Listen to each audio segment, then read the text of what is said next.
गुरु रविदास का नाम बनारस शहर और आसपास के इलाकों में बहुत प्रसिद्ध हो चुका था। एक बार कुछ यात्री पंडित गंगाराम के साथ हरिद्वार में कुंभ के पर्व पर ब्रह्म कुंड में स्नान करने जा रहे थे। जब वे बनारस पहुंचे तो उनके मन में प्रेम उमड़ आया कि गुरु रविदास से भेंट करके फिर आगे को चलेंगे।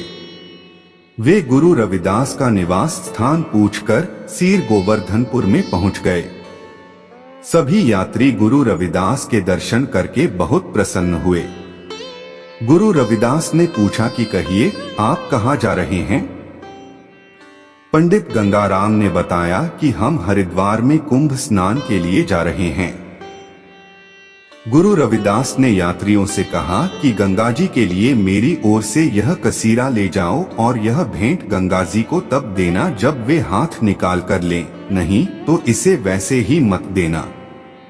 गुरु रविदास की भेंट लेकर यात्रीगण हरिद्वार की तरफ रवाना हो गए। कुछ दिनों में यात्रीगण हरिद्वार पहुंच गए। उन्होंने गंगा जी के तट पर यात्रियों की भारी भीड़ देखी। गंगा में स्नान करने के बाद पंडित गंगाराम ने कहा, हे माता गंगा जी, आपके लिए एक कसीरा भेंट के रूप में रविदास ने भेजी है। माता, अपना हाथ बाहर निकालें और इस भेंट को स्वीकार करें। यह सुनते ही गंगा जी प्रकट हो गई और हाथ बढ़ाकर उन्होंने कसीरा ले लिया। गंगा जी ने अपने हाथ का एक हीरे जड़ित कंगन गुरु रविदास के लिए भेंट किया और गंगाराम से कहा कि मेरी यह भेंट गुरु रविदास को पहुंचा देना। ले कंगन अति हर्षयुक्त देखत सब विस्मात, ऐसे न कभू भयो गंगा को प्रसादी। गंगाराम सहित सभी यात्री बहुत हैरान हुए कि इस प्रकार आज तक किसी को गंगा जी ने भेंट नहीं दी थी। गंगा जी के दर्शन करके और स्नान करके पंडित गंगाराम वापस अपने घर पहुंच गया।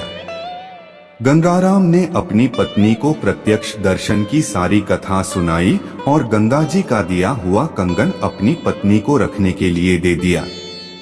कुछ दिनों के बाद पंडित गंगाराम की पत्नी ने कहा कि इस कंगन को बाजार में बेच दिया जाए, यह बड़ी कीमत में बिक जाएगा। पैसे लेकर अपना जीवन मजे से गुजारेंगे, हमें किसी प्रकार की कोई कमी नहीं रहेगी।